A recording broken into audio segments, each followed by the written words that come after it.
Pemirsa, Anda masih dalam program Penyejuk Kalbu. Kita masuk segmentasi yang keempat. Kita lanjutkan kembali pertanyaan kita bersama Kang Ude. Kang Ude, apa yang harus kita lakukan atau apa yang menjadi sikap kita ketika kita memang mempunyai pilihan dan juga kita sudah yakin tanpa harus menjelekan atau juga merendahkan pilihan yang lain? Saring sebelum sharing. Oh, kata-katanya adalah. Jadi kita saring dulu informasi yang ada ya di medsos, satu memojokkan satu yang lain. Kadang juga medsos ini Kang Reza bisa mempengaruhi IG itu jelas. Banyak akun-akun bodong juga. Iya, fake account. Nah, gitu bahasa Inggrisnya ya. Mengerikan banget. Insya Allah kita sebagai umat Islam, kita sebagai orang yang paham terhadap Al-Quran dan Sunnah, nggak akan yang namanya memojokkan, nggak akan yang namanya merendahkan. Paling kita beradu argumennya visi misi aja. Antara janji yang disampaikan Kang Reza sebagai calon ketua RT dengan janji yang disampaikan oleh Kang Dana sebagai calon ketua RT juga, kita lihat faktanya sesuai tidak dengan apa yang dijanjikan. Nah, kalau tidak sesuai dengan yang dijanjikan, faktanya apa yang dibicarakan kan orang kalau bicara mah gampang Kang Reza. Iya. Saya juga bisa untuk berjanji kepada warga saya ketika saya menjadi calon ketua RW, saya mah RW, mah RT kan. Rada naik etiknya.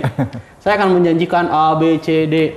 Persoalannya apakah janji tersebut dilakukan tidak oleh saya? Atau ternyata saya tidak melakukannya.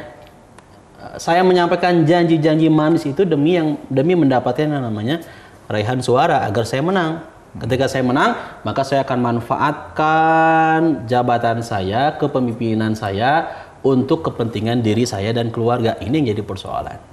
Ya. Maka sebetulnya ngeri Kang Reza untuk menjadi pemimpin itu. Iya. Ya, ngeri karena pertanggungjawabannya bukan hanya di dunia, di akhirat juga kita akan dimintai pertanggungjawaban. Betul sekali pesannya. Begitu Kang Reza. Dan ancaman bagi orang yang pengumpat, bagi yang pencela, ngeri juga Kang Reza. Kata Rasulullah, atadruna mal muflis. Kalian tahu nggak apa itu muflis? Orang yang bangkrut. Bangkrut nih Mas. Kata para sahabat, orang yang bangkrut itu adalah mereka yang tidak punya dinar, dirham. Bahasa kita mungkin tegaduh acis itu bangkrut. Atau mungkin ada persepsi lain, orang yang bangkrut itu dia punya usaha, lantas tiba-tiba anjlok. Ya, ditipu atau mungkin karena persaingan yang semakin banyak, kemudian nggak bisa melanjutkan perusahaan tersebut, bangkrut. Nah, kata Rasulullah SAW, orang yang bangkrut itu adalah ketika ini Kang Reza, kita melaksanakan sholat, saum, ya, zakat dan lain sebagainya, tapi di sisi lain kita senang juga untuk menjadi seorang pengumpat pencela. Tanpa kita sadari. Tanpa kita sadari ataupun kita sadari. Yang jadi ruginya apa? Yang jadi bangkrutnya apa? Nanti orang-orang yang kita umpat, orang-orang yang kita jelekan, orang-orang yang kita rendahkan, bahkan orang-orang yang kita ambil haknya itu akan memintai pertanggungjawaban di hadapan Allah Subhanahu wa taala. Kita akan bayar utang tersebut dengan kebaikan yang kita miliki. Jadi kalau saya berbuat jahat, menjelekan Kang Reza, ya, kemudian Kang Dana, ya, baru dua orang nih. Kemudian semua kru ini saya jelekan, maka yang terjadi adalah kebaikan saya akan dibagi-bagikan kepada mereka yang saya zolimi. Bagaimana persoalannya ketika kebaikan saya sudah habis? Yang mengerikan Kang Reza, nanti keburukan Kang Reza, dosa Kang Dana, juga dosa teman-teman yang lain itu akan dilimpahkan kepada saya. Sudah masa saya kebaikannya habis, kemudian ditambah dengan dosa-dosa yang ada pada diri setiap masing-masing. Itulah yang disebut dengan al-muflis, orang-orang yang bangkrut. Bukan bangkrut harta kekayaan maksudnya, tapi nanti di akhirat seperti itu. Betul. Dan sholat zakat saumnya pun nggak akan jadi apa-apa ketika dia tidak menjadi pribadi-pribadi yang selalu menjaga lisan, menjaga perbuatannya agar tidak menyakitkan, merendahkan, memojokkan orang lain. Baik. Masih di poin lumajah dan juga humajah atau humajah-lumajah nih Pak Ustadz, mengenai kritik nih Pak Ustadz. Apakah ini masuk humajah-lumajah atau tidak ketika kita mengkritisi seseorang? Ya. Misalnya banyak sekali hal-hal yang memang minus atau kurang dalam dirinya. Kemudian juga kita mengkritik dengan catatan kritiknya itu memang betul-betul terjadi gitu, kejelekan seseorang itu. Oh, kamu itu satu ternyata badannya gemuk udah kahiji tara saum sunah cenah Ustaz.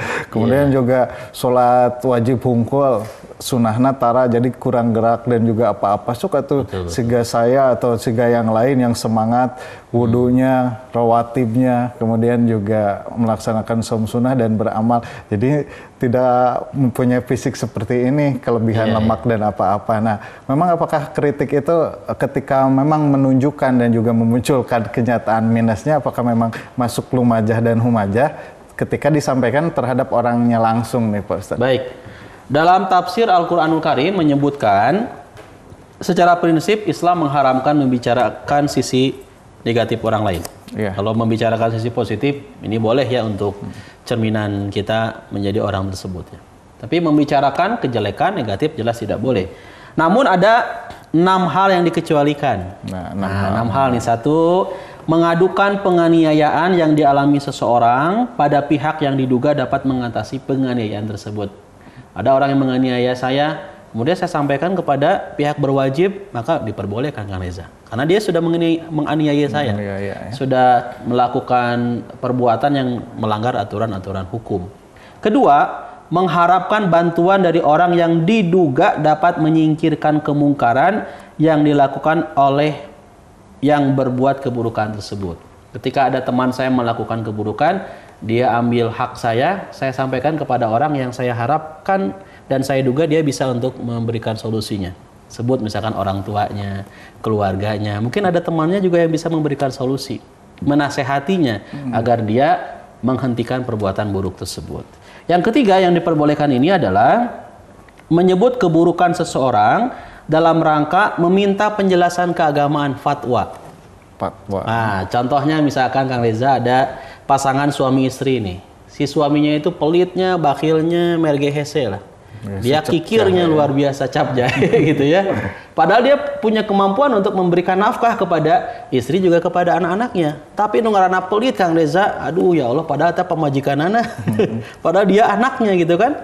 Bagaimana kalau seorang istri ternyata mengambil uang suaminya tanpa memberitahukan kepada suaminya dengan alasan dia tidak memberikan nafkah yang layak kepada suami juga anak-anaknya. Nah ini boleh diperbolehkan dalam arti menyebut keburukan seorang suami dalam rangka meminta penjelasan fatwanya. Boleh nggak ketika seorang istri kemudian mengambil uang dari dompet suaminya ya secara sembunyi-sembunyi dengan catatan, dengan alasan karena dia menjadi seorang suami yang tidak mau menafkahi.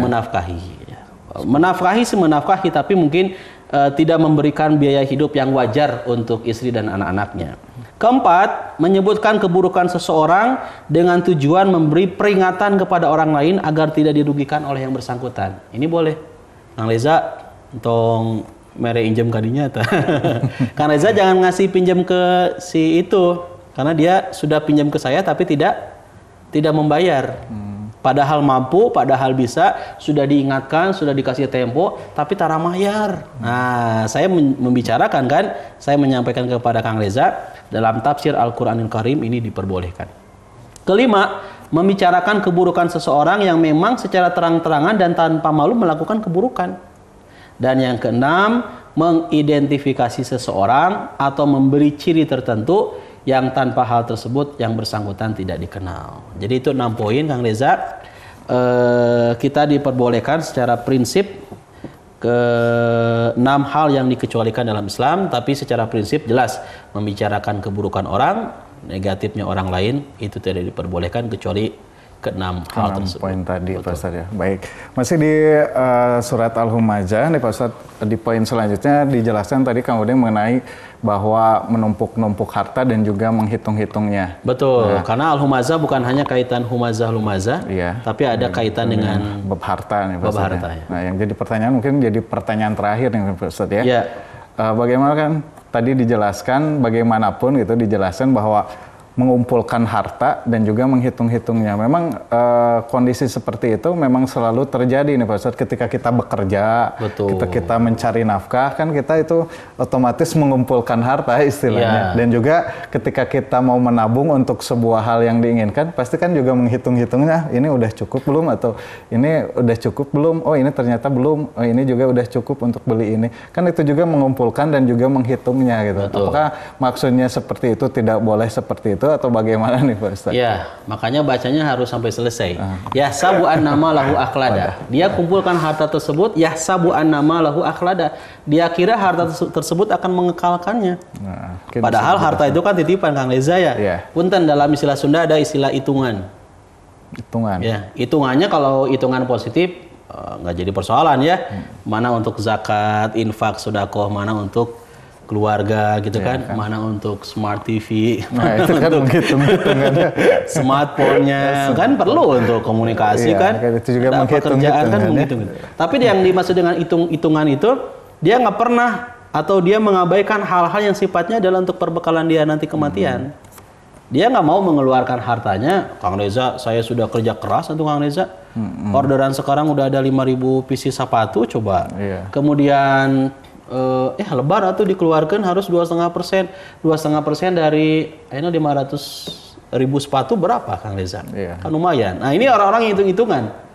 Ya, ketika dia mendapatkan triliunan, lantas mau dikeluarkan puluhan ataupun ratusan juta, lumayan buat digolangkan jadi modal kan, daripada dikasih zakat ke lembaga zakat ataupun mungkin kepada orang-orang yang sangat membutuhkan, dia hitung-hitungan, lantas tidak mengeluarkan zakat tersebut. Dia nggak membersihkan harta tersebut. Jelas ini orang-orang yang diperbudak oleh harta ya. Jadi mengumpulkan harta, menghitung-hitung, tidak mau diberikan untuk jalan kebaikan. Betul. Gitu, dan tadi yang dibaca ayat berikutnya, dia mengira bahwa dengan harta tersebut akan kekal. Padahal nggak ada yang abadi. Nggak ada yang abadi ya. Kita di dunia ini kan semua sementara. Kita cari uang juga, yang namanya uang Kang Reza. Sekarang kita punya pendapatan 2,5 juta, apakah akan kekal 2,5 juta?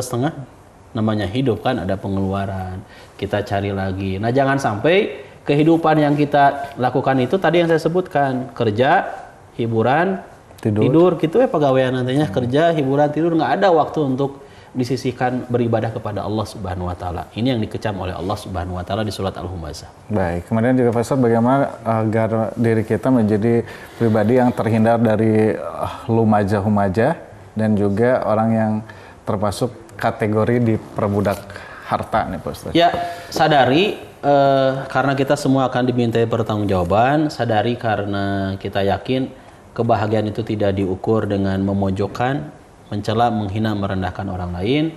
Sadari juga ketika kita menjadi hamba-hamba yang diperbudak oleh dunia, maka sampai kapanpun kita nggak akan pernah puas. Haus terus Kang Reza ya.